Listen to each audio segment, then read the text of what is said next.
Olá pessoal, agora a gente vai continuar falando de Big Data, mas agora focando mais nas tecnologias. No vídeo anterior a gente falou da introdução, da motivação, por que Big Data é importante, quais os impactos. Agora a gente vai focar nas coisas mais práticas, né? Como são as tecnologias, como são as infraestruturas, como são as arquiteturas. Bom, lembrando, né, o contexto de Big Data é que a gente tem essa vasta quantidade de informação e agora a gente precisa encontrar formas de lidar com essa vasta quantidade de informação da melhor forma possível. Em termos práticos, isso implica novos requerimentos para os nossos sistemas computacionais. Agora, os nossos sistemas precisam ser mais rápidos, né, especialmente mais rápidos que os seus competidores. Eles têm que ser escaláveis, né? Então, se você começa a ter muito cliente, você começa a ter que processar mais dados ou gerar mais dados do que antes, o seu sistema tem que ser capaz de crescer adequadamente e absorver essas novas demandas. Os sistemas têm que ser distribuídos, né? Então se de repente você tem problema em uma filial ou em uma parte do sistema, você não compromete o sistema completamente. Tem que ser inteligente, né? A gente tem que conseguir aplicar modelos e análises de uma forma mais rápida e mais inteligente do que a competição. As coisas têm que ser flexíveis e com múltiplos talentos, né, no sentido da gente conseguir processar tipos de dados diferentes e adaptar mais rápido do que os nossos competidores. E aí como que a gente resolve, como que a gente traduz esses novos requisitos, essas novas demandas que a gente tem em termos de sistemas computacionais? Para discutir isso, primeira coisa, eu gosto de enfatizar que frequentemente a gente fala que a gente estressa o problema dos dados, né, da quantidade de dados na área de Big Data. Então a gente sempre fala, nossa, tem muito dado, a gente tem dificuldade de trabalhar com esse monte de dados. Como se ter muito dado fosse o problema. Mas, na verdade, ter muito dado não é o problema. O nosso problema, na verdade, é que a gente não tem computador suficiente para tratar esses dados, né? E isso acontece muito também por decorrência da lei de Moore e como que a gente não conseguiu fazer a nossa capacidade computacional acompanhar a nossa capacidade de geração de dados. Então, na verdade, o problema não é ter muito dado. Ter muito dado é ótimo, quanto mais dado, melhor. O problema é que a gente não tem capacidade usando sistemas tradicionais de trabalhar com todos esses dados. E aí, então, como que a gente resolve esse desnível, né? esse problema, né?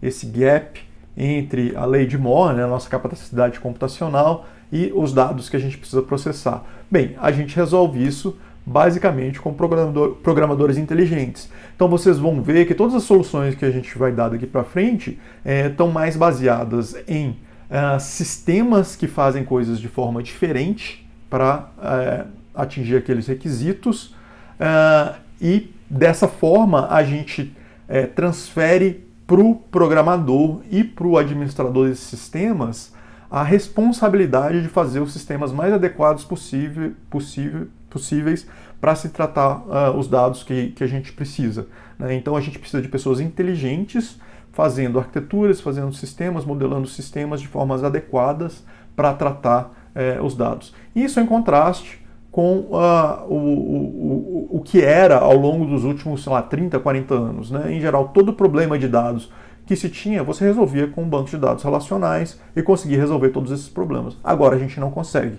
Agora a gente depende de profissionais inteligentes e competentes pensando no problema que eles têm que resolver e criando as infraestruturas e usando as tecnologias adequadas para resolver aqueles problemas.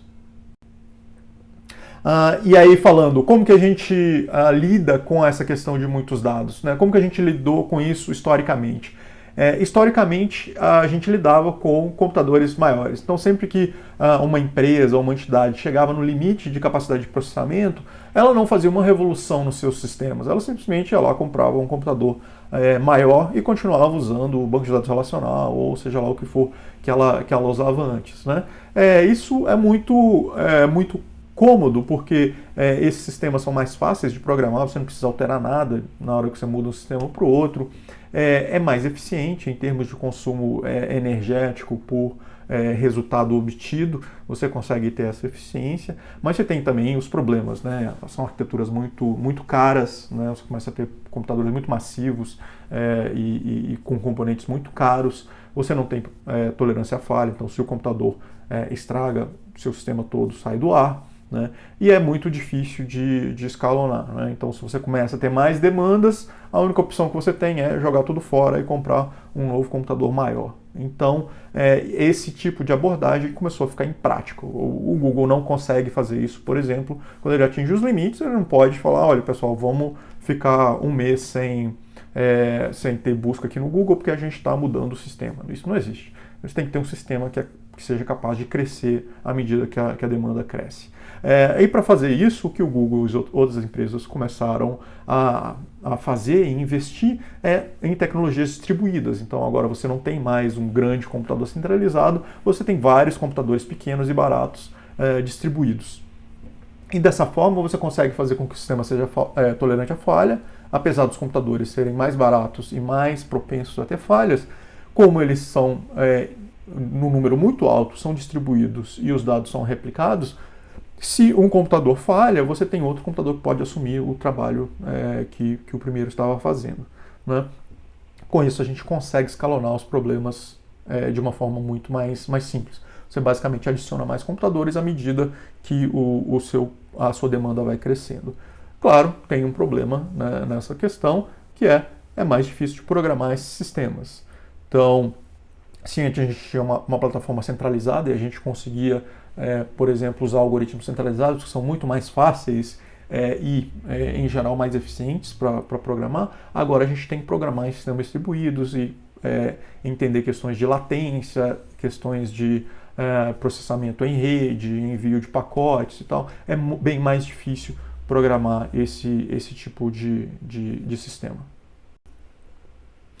Aqui a comparação das arquiteturas, né, isso que eu falei até agora, né, antes a gente usava computadores que compartilhavam a mesma memória, então isso é muito mais fácil de programar, porque tudo está endereçado na mesma memória. Agora a gente tem arquiteturas que são chamadas de share nothing, ou compartilham nada, na verdade compartilham apenas a rede, né, alguma coisa tem que ser compartilhada, e tudo tem que ser feito através de troca de mensagens, a gente tem que se preocupar com o controle de concorrência e diversas coisas assim. Mas, dadas as vantagens que a gente acabou de discutir, essa é a plataforma que domina hoje em dia, onde todas as empresas que precisam lidar com problemas de Big Data é onde elas investem. E aí, para resolver esse problema, então, para a gente conseguir ter essa arquitetura de computadores distribuídos, né, altamente distribuídos, e computadores simples, para fazer com que isso funcione, a gente precisa desenvolver novas tecnologias, novas formas de pensar o problema de armazenamento e processamento de dados. E aí uma das primeiras empresas, as primeiras entidades que começaram a ter esse problema nesse nível, nessa escala, foi o Google, né? Que o Google começou a coletar todas as páginas da internet para construir a sua máquina de busca e, obviamente, começou a enfrentar esses problemas muito antes da maioria das outras entidades, né? E com isso, o Google também foi um líder no desenvolvimento das tecnologias relacionadas com Big Data. Aí já em 2003, o Google lançou, né, um artigo de uma tecnologia que eles já usavam, de como que eles resolviam o problema de armazenar uma quantidade massiva de dados de forma distribuída nesses computadores mais simples, nesses nós mais simples no cluster deles. E aí eles divulgaram esse artigo. Esse artigo descrevia como que, usando computadores simples, eles conseguiam fazer um sistema de arquivo distribuído que era tolerante à falha. Era tolerante à falha porque ele replicava dados em vários computadores para que o sistema fosse tolerante à falha, né? Então essa é a peça básica para que a partir disso a gente consiga construir todos os outros componentes para a gente ter o nosso processamento de dados distribuído, para a gente conseguir tratar o problema de Big Data. Então esse foi o primeiro passo importante dado nessa direção. E a partir desse artigo do Google, né, a partir dessa necessidade que o Google mostrou e essa solução que o Google mostrou, outras entidades começaram a desenvolver sistemas similares, né? E hoje o mais usado, o mais importante é o HDFS, que é um projeto aberto da Apache, que implementa esse modelo de armazenamento distribuído que o Google propôs lá em 2003. E aqui dando uma visão geral de como que é o HDFS, né, esse sistema da Apache e do Hadoop, que eu vou entrar em mais detalhes depois também, o que eles conseguem fazer é distribuir blocos de informação dos dados entre computadores diferentes. Então, cada caixinha dessa é um computador diferente no nó. E além disso, ele também replica os dados. Então, o mesmo dado, o mesmo bloco que vai estar num computador, também está em outro computador diferente, né? De preferência em racks separados, né? Em estruturas, né? Conjuntos físicos diferentes de computadores, né? Dentro de um rack, você tem comunicação sem precisar de um switch, então a comunicação é mais rápida. Então é interessante deixar o máximo de dados disponíveis nesse rack, e a replicação, né, você ter dados extra para caso de falha, você coloca num rack diferente. É isso que o HDFS tenta fazer. Mas resolver o problema de armazenamento é só o passo inicial. Agora a gente tem um problema ainda mais difícil, que é como que a gente faz processamento distribuído em cima desses dados. E para quem já sabe alguma coisa de processamento paralelo e distribuído, sabe que esse é um problema muito difícil. Programar as coisas de forma paralela é muito difícil. Então o que o Google fez nesse caso? Mesma coisa, em 2004, um pouco depois do artigo que eu acabei de falar, eles escreveram um artigo, publicaram um artigo sobre como que eles resolviam o problema de processamento paralelo. E eles resolveram esse problema de processamento paralelo, na verdade, simplificando bastante, ao extremo, como que se faz a programação desses programas paralelos. Então, em vez de tentar ter um sistema super complexo que conseguisse distribuir as coisas, mas mantivesse uma forma simples de programar coisas complexas, eles não vão fazer isso. A gente oferece um sistema que é super simples e só consegue resolver problemas simples. E com isso a gente simplifica muito o problema de como que a gente faz esse processamento distribuído. E é exatamente isso que o MapReduce prega, né? Ele oferece um modelo de processamento paralelo, mas que é muito simples. Ele só tem dois passos, o passo do map e o passo reduce. É isso que o programador tem que programar. Ele só precisa programar esses dois passos. E aí no passo do map, um procedimento é mapeado para os nós, então é distribuído na sua rede e ele vai fazer coisas nos blocos individuais de dados. E depois, quando esse map gerar resultados temporários, né, resultados intermediários, depois esses resultados intermediários são passados para o passo do reduce, que vai pegar esses resultados e compilar e gerar um resultado final. Então, o programador só tem que programar essas duas fases e o sistema cuida de executar isso de forma distribuída. E a implementação que a gente tem, também é open source da Apache, desse sistema proposto é o Hadoop, que agora cresceu. O Hadoop é muito mais do que isso. Eu vou discutir isso um pouco depois. Mas agora, dando mais detalhes sobre o modelo MapReduce, né, é um modelo que já existia historicamente, o Google adotou porque é um modelo super simples e é muito fácil de colocar isso num esquema de processamento paralelo, né? Então, a função map, você vai pegar para todos os valores que você tem na sua base de dados e vai gerar listas de chaves com esses valores. Então é só isso que o map faz. Ele, sei lá, você vai ler por exemplo, um bloco de um arquivo de texto e a partir disso você vai gerar listas, por exemplo, das palavras que estão contidas naquele texto. Então, seja o que for, se for blocos contendo informações de funcionários, vai gerar listas, por exemplo, de salários de funcionários para depois você calcular, por exemplo, a média de salários de funcionários.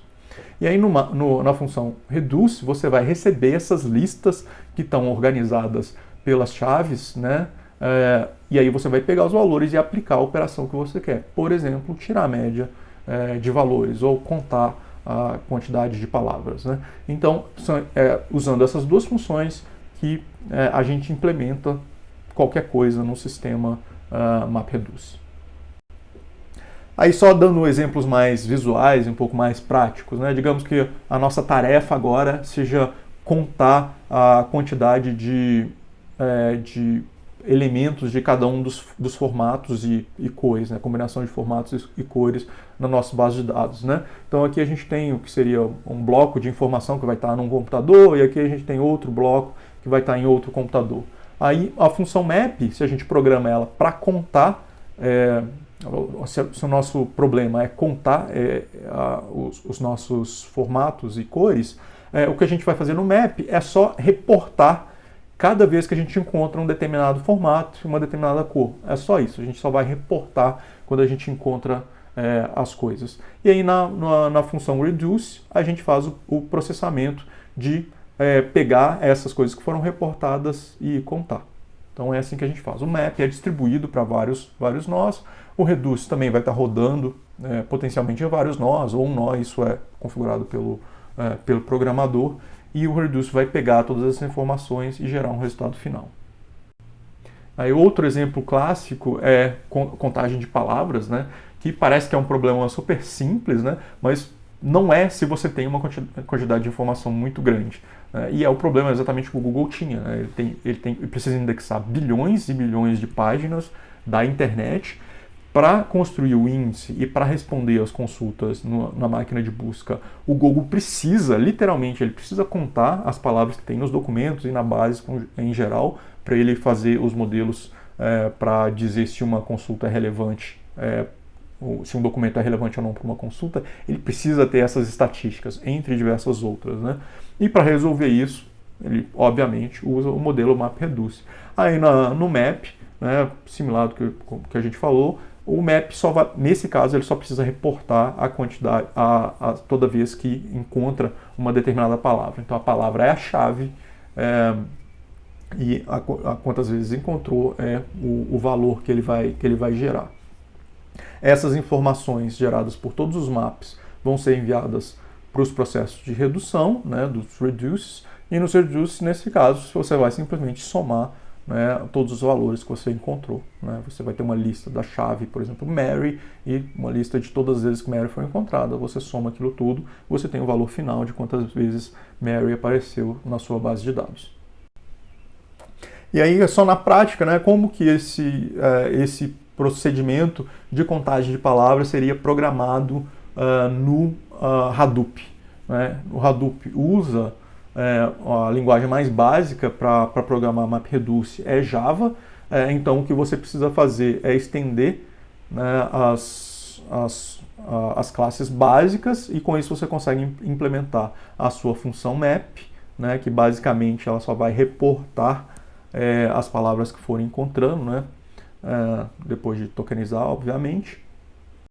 E depois você tem que implementar a função reduce, né, que nesse caso agora a gente vai pegar e agregar todos esses valores encontrados. Então é assim que você programa, é assim que o Google, por exemplo, poderia fazer essas estatísticas de contagem de palavras para bilhões de páginas na internet. Aí depois você só executa tudo. Mas obviamente tem outros sistemas que também adotam um modelo MapReduce, né? Por exemplo, o MongoDB, que é um banco de dados NoSQL, que também trabalha de forma distribuída, né? Você pode instalar ele em diversos nós e você pode fazer consultas, né? Ou processar coisas usando também o MapReduce.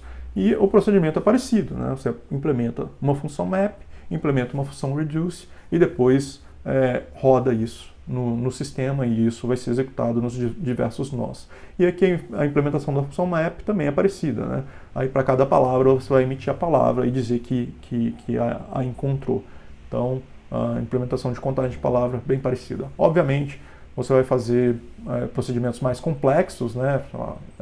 Analisar outras coisas na sua base de dados, essas funções começam a ficar bem mais complexas.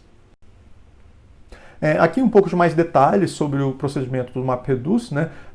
A gente só tratou do Map, do Reduce, mas entre a fase de MapReduce ainda tem uma fase que o sistema precisa organizar as chaves, né, para que as chaves sejam entregues de forma adequada para os reduces, né?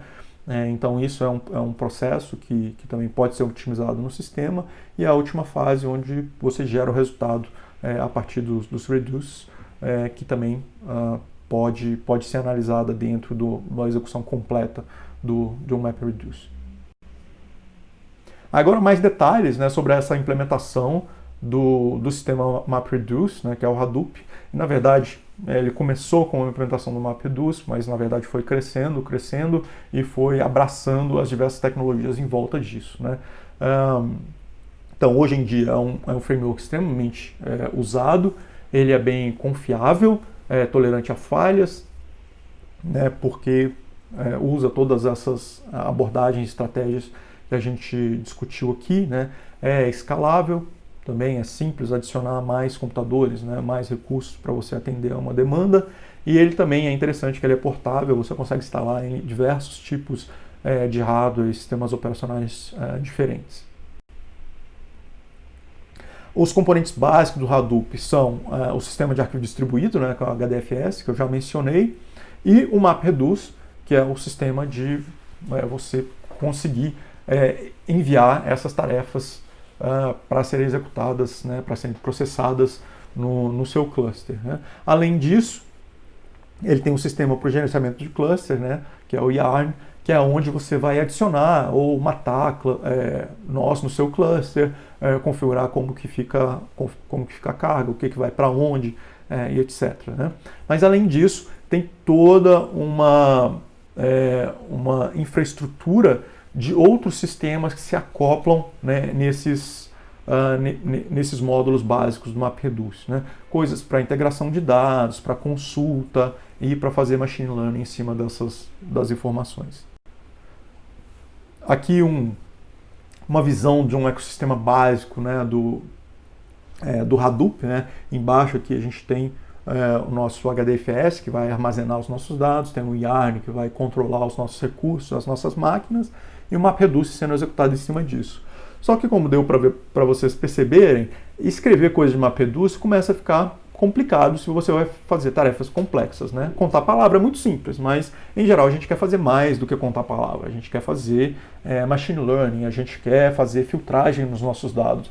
E fazer isso tudo usando o MapReduce é muito complicado, porque em geral você tem mais de um passo, e aí você teria que fazer vários MapReduce, executar eles em sequência, né? É muito complicado trabalhar com processos complexos usando essa simplificação do MapReduce. Então, em cima do MapReduce, a gente tem vários módulos, né, ou ferramentas que deixam a gente lidar com o MapReduce de uma forma mais de alto nível, né?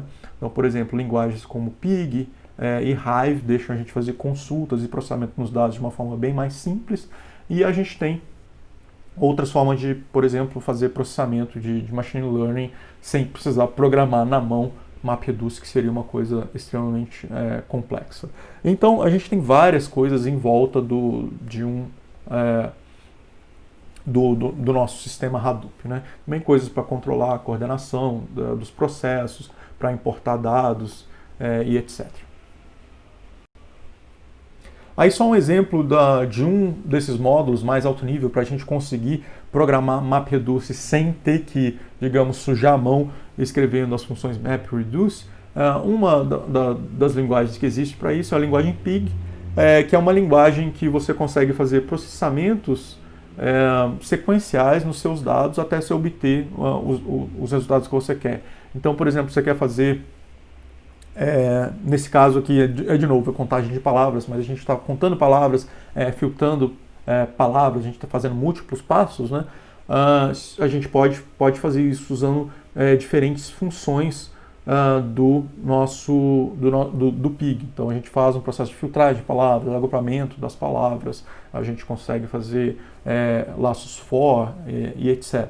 Então é uma forma muito mais simples de tratar MapReduce. pensando que se fosse fazer operações de MapReduce, na maioria dos casos que a gente usa Pig, a gente precisaria toda hora construir um MapReduce, gerar o resultado, armazenar no disco, depois construir outro MapReduce que pega aquele resultado e gera novos resultados, né? Então seriam processamentos muito complexos que são muito facilitados quando a gente consegue fazer esse tipo de programação usando uma linguagem como o Pig. Outra possibilidade é usar o Hive, que faz basicamente a mesma coisa, mas usando um modelo mais parecido com o que a gente está acostumado no modelo relacional ou SQL. Então, se você tem agora dados tabulares, por exemplo, CSVs, ou usando, se você tem bancos de dados que armazenam de forma distribuída os seus dados de uma forma tabular, você consegue usar o Hive para fazer consultas parecidas com SQL em cima desses dados. Então aqui está dando um exemplo como que a gente consegue criar uma tabela a partir de um CSV, basicamente, e depois como aplicar consultas de SQL em cima dessa tabela virtual que a gente criou. Então, de novo, uma forma muito mais simples de tratar dados. Se fosse ter que traduzir esse select em funções MapReduce, provavelmente precisaria de várias funções MapReduce, o que seria muito chato e complicado de programar cada vez que você precisa fazer uma nova consulta.